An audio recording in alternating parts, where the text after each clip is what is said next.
Amém. Hebreus capítulo 12. Eu vou ler só o versículo 1, 2 e 3.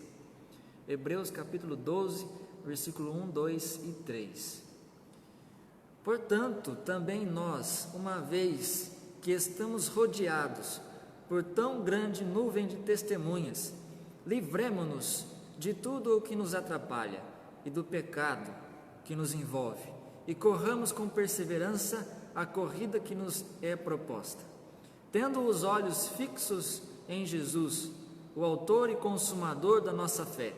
Ele, pela alegria que lhe estava proposta, suportou a cruz, desprezando a vergonha, e assentou-se à direita do trono de Deus. Pense bem naquele que suportou tal oposição dos pecadores contra si mesmo, para que vocês não se cansem nem desanimem. Eu vou ler de novo o versículo 1, 2 e 3, para vocês fixarem. Eu gosto muito de ler esses versículos, porque eu leio 2 ou 3 versículos e vocês fixem ele aí. Amém?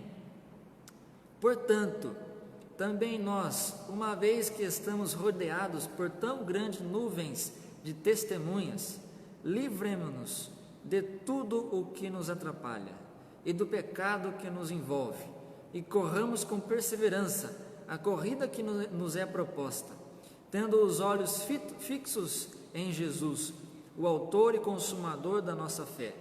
Ele, pela alegria que lhe fora proposta, suportou a cruz, desprezando a vergonha, e assentou-se à direita do trono de Deus.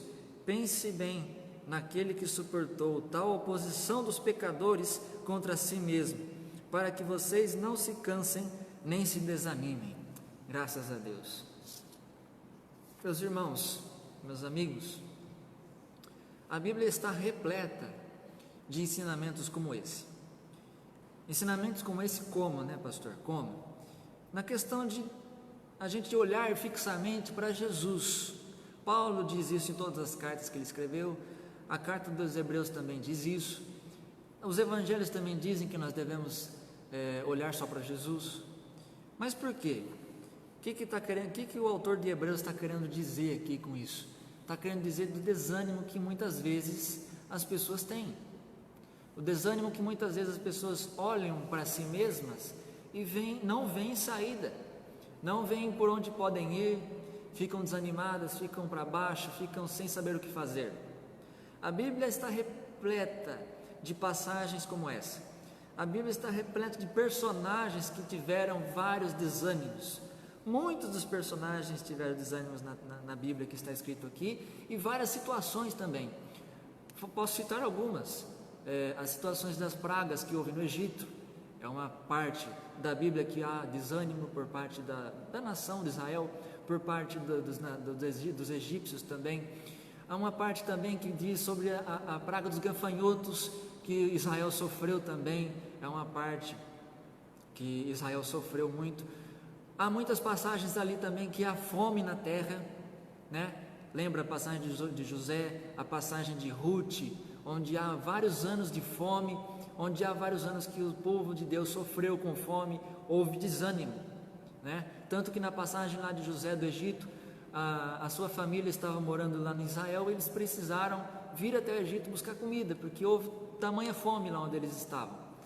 Então houve vários episódios de desânimo na Bíblia, e ao decorrer daqui do sermão eu vou explicar para vocês alguns exemplos. E o que é desânimo? Né? A gente fala, eu estou desanimado, eu estou para baixo, eu estou triste. O que é desânimo? É a ausência de entusiasmo, meus irmãos, a ausência de alegria, a ausência de vontade, a ausência de coragem. Você se olhar para você mesmo e dizer, eu não estou com vontade de fazer nada, é um desânimo. Você olhar para você mesmo e dizer assim, eu não me vejo mais vivendo, é um tipo de desânimo.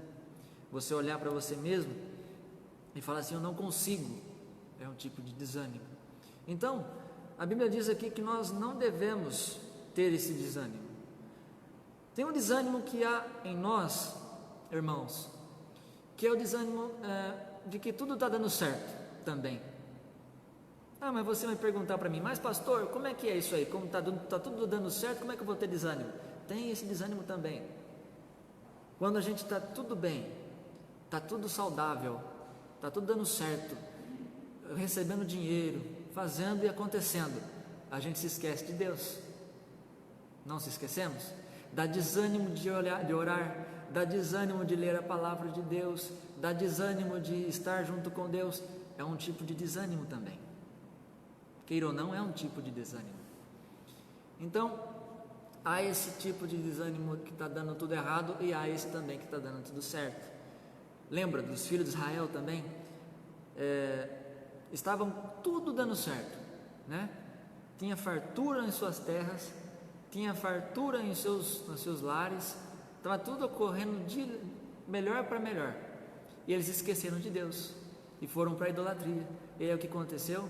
Aconteceu que eles ficaram para baixo. E aí teve que vir juízes, teve que vir profetas para fazer com que esse povo de Deus se voltasse ao arrependimento, se voltasse a Deus. Então, na Bíblia inteira você vai encontrar exemplos de desânimo, de que estava dando tudo certo, depois deu tudo errado, e assim continuadamente. Mas aí eu quero citar com vocês, em 2 exemplos que a Bíblia diz sobre isso. Um dos desânimos que estava acontecendo na vida de Davi. Davi, ele tinha tudo certo na vida dele, não é verdade? Era um reino que estava nas mãos dele, ele podia fazer e acontecer, matava, desmatava, né? Fazia qualquer coisa ali no reino.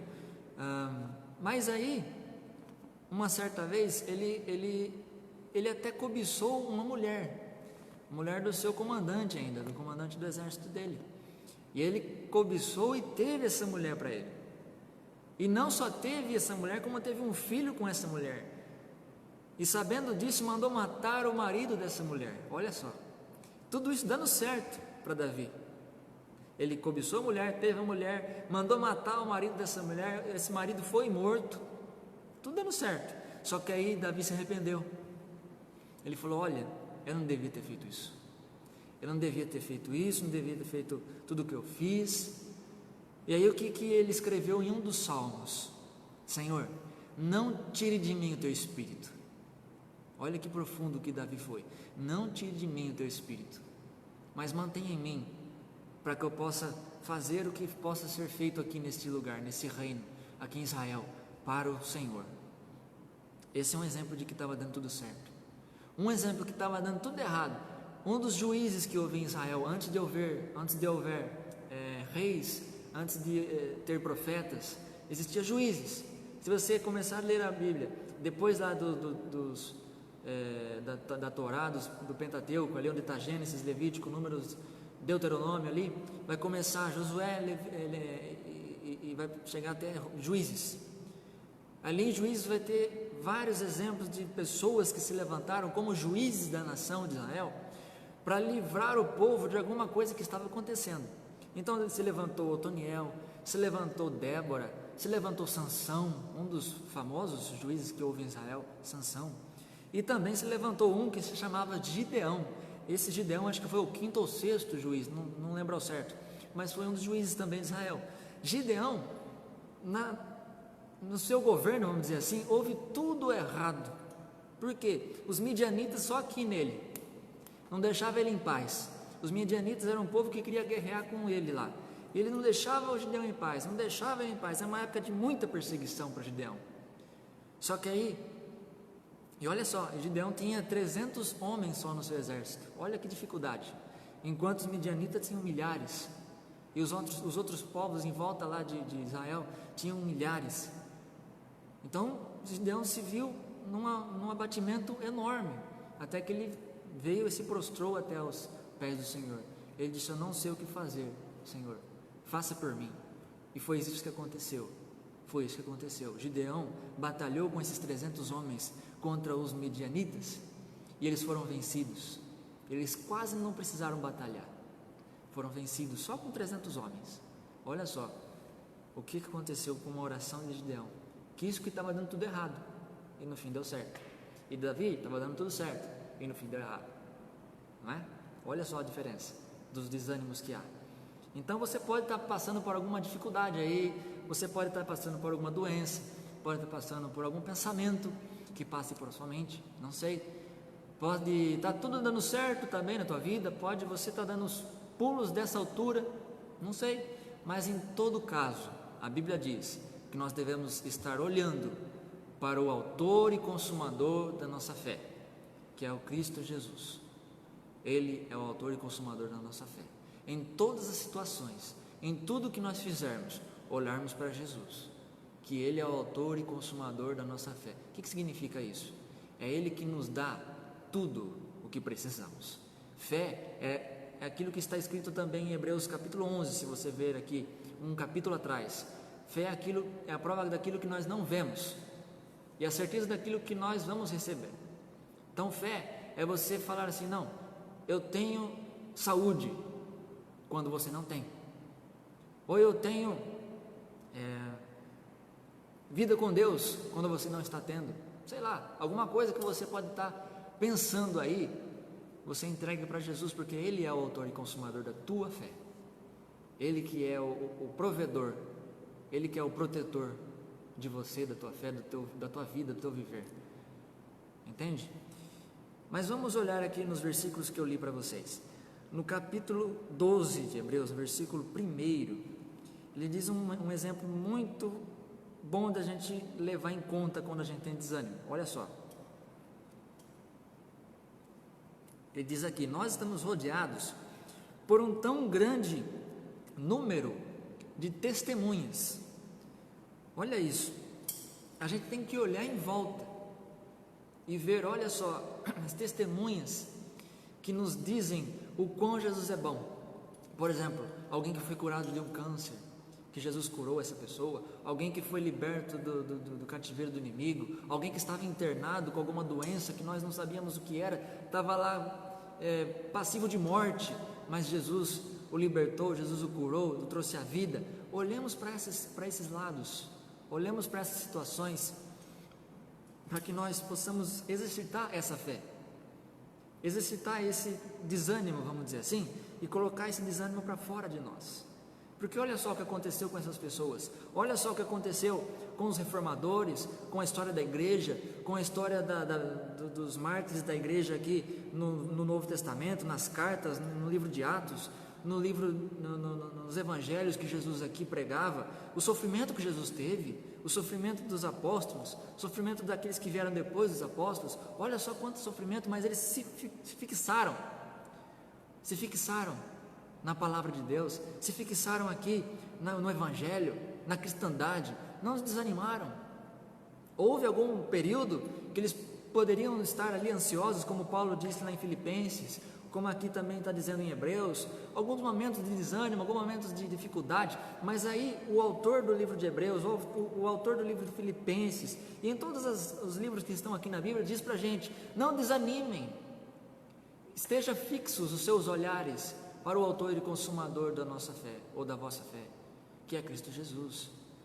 Pensem em coisas que são do alto, pensem em coisas que são edificantes, não fiquem matutando coisas que não levam a nada, mas pensem em coisas que são do alto, pensem nas coisas que são da Bíblia, pensam nas coisas que podem te dar algum alívio. Por isso que aqui diz no versículo 1, olhe em volta, olhe a natureza, olhe as pessoas, olhe tudo o que está acontecendo, é prova de que Deus existe, é prova de que Deus está no controle, é prova de que Deus está na tua vida, queira ou não quem dá o ar que você respira? Não é o carbono, o nitrogênio, o oxigênio, não é nada disso, é o próprio Deus. Se não fosse o próprio Deus, não existiria esses elementos químicos que nos daria a oportunidade de respirar. Muitos cientistas voltam lá e no início falam, não, houve uma explosão. Houve. Se houve, não estava lá para ver. Pode ser que houve, Deus pode ter usado essa explosão, mas quem estava lá para que essa explosão acontecesse? O próprio Deus. Quem estava no começo para que houvesse luz, para que houvesse oxigênio, para que houvesse ar, espírito, matéria? Deus. Então é só a gente olhar no nosso redor, olhar para o nosso irmão e dizer, aqui está uma prova viva de que Deus existe, aqui está uma prova viva de que Deus está no controle, aqui está uma prova viva de que eu não posso desanimar, Aqui está uma prova viva de que Deus vai fazer algo até eu morrer. Queira ou não, Deus está no controle, Deus é o Senhor da história. Deus está conosco, meus irmãos. Deus está conosco. Então aqui no versículo 1, na primeira parte do versículo, ele diz isso: olhe em volta, você vai ver tudo o que acontece, e você vai ter certeza que Jesus é o Senhor da história, que Deus é o Senhor da história. Na outra parte do versículo 1, está dizendo assim, ó: e o pecado que nos envolve. O que ele está querendo dizer aqui? Deixa o pecado, olhe em tudo que você está vivendo e deixa o pecado. Deixa aquele pecado que você está cometendo, que você sabe que não leva a nada, sabe? Você sabe, não precisa dizer novamente, insistir nisso, para você deixar o pecado. A Bíblia diz: deixa o pecado, se arrependa enquanto há tempo. Então deixa o pecado. No versículo 1 ainda, ele diz assim, para nós trilharmos o caminho, a corrida que nos é proposta. Aqui no grego, no oficial, na linguagem lá do autor, ele está dizendo aqui: corra maratona.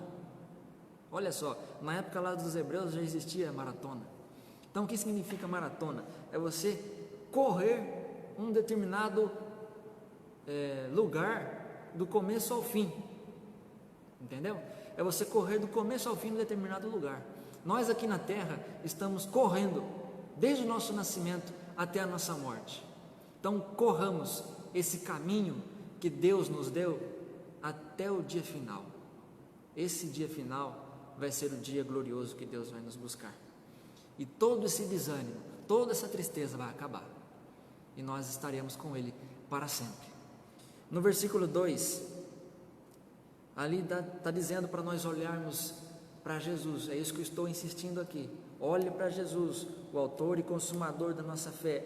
Ter fé na pessoa e na coisa certa, não apenas ter fé por ter fé. Por isso que eu disse no começo: eu tenho fé que eu vou ter saúde. Não só apenas isso, mas ter fé que Jesus vai te dar saúde, ter fé que Jesus vai te resolver o teu problema, ter fé que Jesus vai estar no lugar onde você não pode estar. Ter fé nessas coisas, na coisa certa, em Jesus, só em Jesus. Não precisa ter fé em mim, não precisa ter fé na pastora Cida, não precisa ter fé no pastor Giles, em outro pastor que esteja na televisão, em um irmão que possa ter algum dom aí que você possa imaginar que ele tenha. Não precisa ter fé nessas pessoas, não precisa ter fé nem nas pessoas que morreram. Eu insisto, você que está me assistindo, você que acredita que pessoas que morreram podem te escutar, eu sinto muito em te dizer: é mentira. A Bíblia condena isso.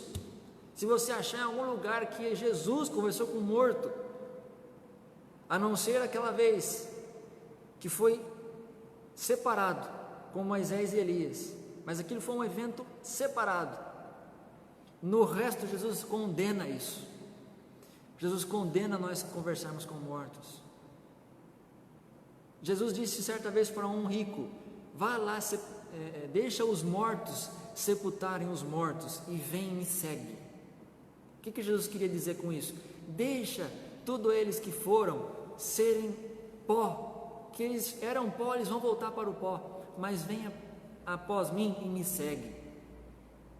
Ele disse assim: você só precisa de mim, você não precisa da tua família, não precisa de pessoas que morreram, não precisa fazer mais nada, você precisa só de mim. Jesus estava dizendo ali.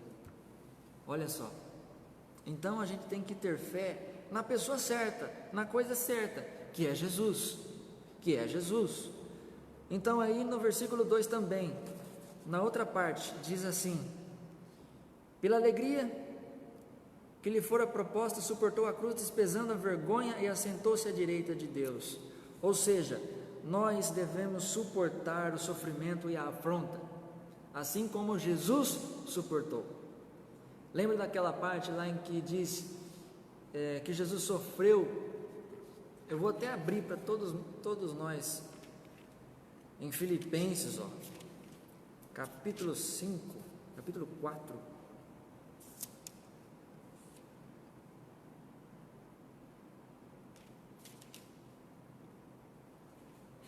Aliás,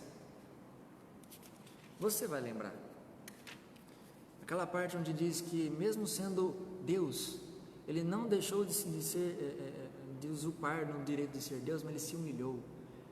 E ele tomou para si a morte de cruz, foi obediente até essa morte, sofreu todo o padecimento dessa morte. E um dia, o próprio Deus, ele exaltou o nome de Jesus e deu o nome a ele acima do que todo nome tem, para que um dia todos nós possamos nos dobrar diante dele e dizer que só ele é o Senhor. Então a Bíblia diz aqui em Hebreus, no versículo 2, que do mesmo modo que Jesus sofreu por nós, que ele sofreu essa afronta, sofreu esse sofrimento, nós devemos sofrer também. Devemos estar prontos a sofrer, devemos estar prontos a sofrer essa afronta, esse desânimo que vem entre nós, para que no fim, no dia final, Deus possa nos exaltar, como assim exaltou a Jesus. Também no versículo 3, aqui está dizendo, no versículo 3 do capítulo 12: pensem bem naquele que suportou tal oposição dos pecadores contra si mesmo, para que vocês não se cansem nem desanimem. Então aqui o autor de Hebreus está falando para a gente assim: considere a história, considere a história da igreja, considere tudo o que nós passamos até hoje. São 2000 anos de história da igreja, são 2000 anos de história de cristandade, são 2000 anos que não aconteceu nada por acaso. Olha o crescimento da igreja, o crescimento do evangelho até hoje. O mundo inteiro praticamente conheceu o evangelho, mas ainda nós temos que considerar isso e viver de acordo com a palavra, viver de acordo com a palavra, com o ânimo que houve em Jesus.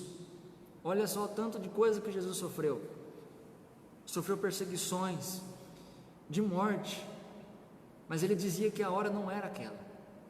Ele continuou sofrendo, continuou fugindo, sofreu fome, sofreu sede, sofreu várias coisas, até que um dia ele sofreu por uma vez por todas o sacrifício por nós, o sacrifício eficaz, que nos deu vidas, nos deu salvação, e aqui estamos hoje por causa de Jesus. Então o autor de Hebreus fala assim: olha, considere a história da igreja, considere a história de Jesus, viva de acordo com Jesus, considere esse amor que Jesus tem por nós, que Deus teve por nós ao mandar o teu Filho em nosso lugar.